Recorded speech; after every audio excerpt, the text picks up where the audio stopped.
Hello, my name is Nadia Tanova, and I'm the owner of NHT Consulting. I'm partnering with the APIA Health Forum to bring you this video on coaching for managers. This video is part of a series on various management topics, so be sure to check out the other videos to strengthen your management skills.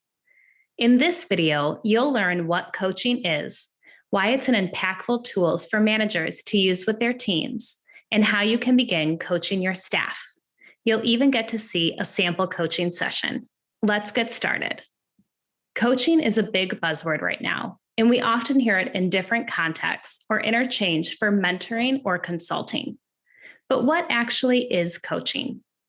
I define coaching as a process of empowering people to find their own answers to challenges and create greater self-awareness while encouraging and supporting them throughout that process. It uses open-ended questions designed to make the person you're coaching think about the topic at hand in new ways, ultimately leading them to make empowered choices.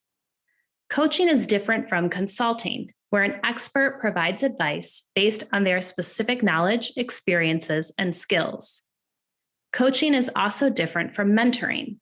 In a typical mentor-mentee relationship, one person has more knowledge or experience in something and shares that learning with the mentee in order to foster their growth. Coaching isn't teaching either. When coaching, one doesn't give advice to the other person or teach them new things.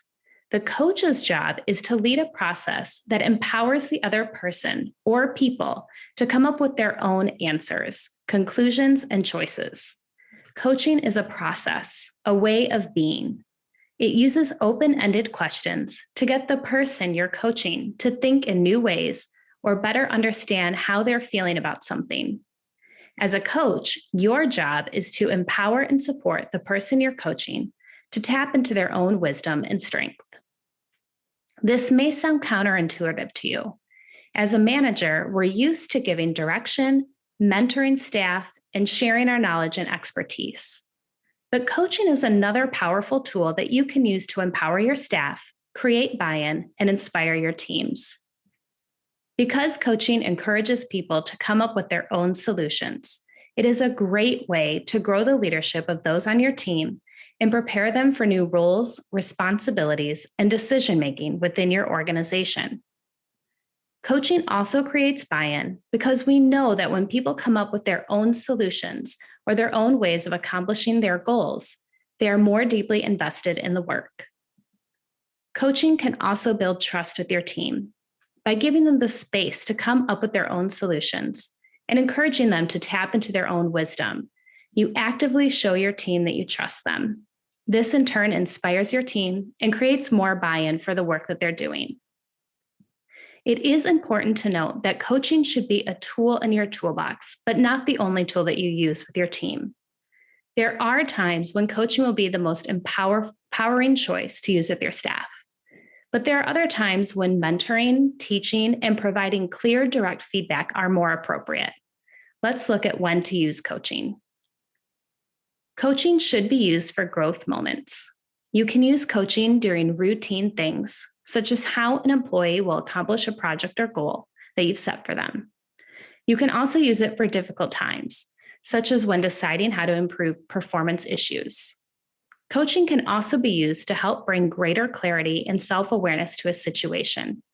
It can help someone decide what they want to accomplish, what their expectations are, what their role is, or even better understand something that they're struggling with. Coaching can be done individually or with a group, and it's advisable to ask permission to coach someone before you begin the process. Keep in mind that coaching can be used around any topic that you and your team choose. You do not need to be an expert on a particular topic to coach your employee around it because you're not coming up with solutions. You are leading a process of asking open-ended questions. Now that you understand why coaching is impactful and when to use it, let's look at the actual process of coaching. First, have a clear topic that you're coaching on. For example, you may choose to coach your team on how they will work together to meet a specific goal.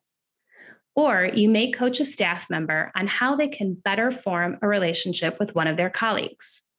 Be specific and narrow down an exact topic as this will allow the person to have greater clarity throughout the coaching session and will lead to more impactful results rather than bouncing all over the place during the coaching and not really getting anywhere new.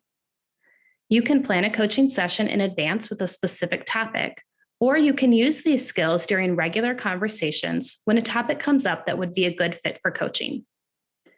Next, be curious and ask open-ended questions on the topic in a non-judgmental way. Even if you think you know how the other person may respond, don't assume anything. Now is the time to really lean into being curious with the person or people that you're coaching. Encourage your staff to come up with their own answers by asking open-ended questions about how they're currently thinking about the topic, what is troubling them, what they've tried, what they think is missing, what they want to try, what their goals and expectations are, etc. Be sure to ask questions that spark new thinking, not simply require a yes or no answer. After you've asked open-ended questions and the employee has been able to think through the topic, encourage them to come up with next steps. This will likely occur naturally, but you can always ask questions like, what's next? Or where do you want to go from here? Be sure that the person or people you're coaching are making empowered choices about next steps and feel committed to those steps. Finally, encourage and support your staff throughout the process. Uplift things in the conversation that resonate with you. If you notice growth during the coaching, point it out. Champion your team and tell them the things you're excited about. Now let's take a look at a live coaching session. I'd like to welcome Era Noel from the APIA Health Forum team, who will be coaching with me today. Thanks for joining me, Era Noel. Hi, Nadia. Thank you for having me.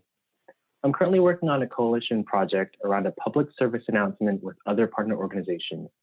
We've worked on different campaigns before, and the experience has been rewarding thus far. But in this particular project, we are limited in capacity. We are working with a tight deadline, and everyone has been feeling the pandemic fatigue.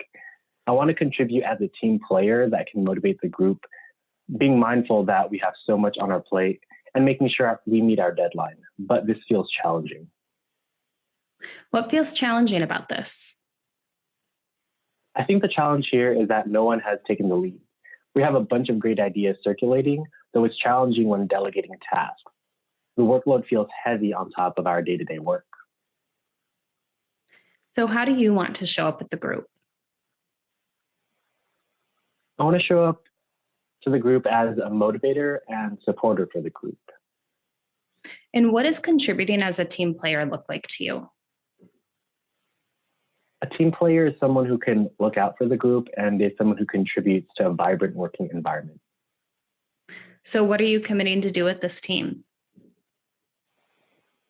At the start of our group meetings, I commit to taking some time at the start of the meeting to facilitate a check-in question unrelated to the project and commit to practicing self-care. I think dedicating 3 to 5 minutes to really connect with the group will help build trust and a safe space to ask for help. So instead of the project feeling burdensome and to relieve any tension, I'm able to reach out for support when I have too much on my plate. I really like that. So do you feel like this is going to solve that challenge of you feeling overburdened by the work? I think so. I think by practicing self-care and showing the group that I'm taking care of myself, it'll spread positivity throughout the group. Excellent. Well, I love the leadership that you're willing to take on with this group, and I can't wait to hear how it goes. Thanks so much, Nadia. Thanks, Sarah Noel. I hope you enjoyed that coaching session and feel ready to begin coaching your own team. Remember that coaching is a process of empowering people to find their own answers to challenges and have greater self-awareness while encouraging and supporting them throughout the process. It's impactful for managers to use with their teams because it enhances leadership development, creates buy-in, inspires, and builds trust. Coaching can be used during any moment of growth or to provide greater clarity around a particular topic. When coaching, first get clear on a specific topic, then be curious and ask open-ended questions. Ensure there is commitment around next steps, and finally, encourage and support your team throughout the process. To grow your own coaching skills, check out the accompanying resources and give coaching a try with someone on your own team this week.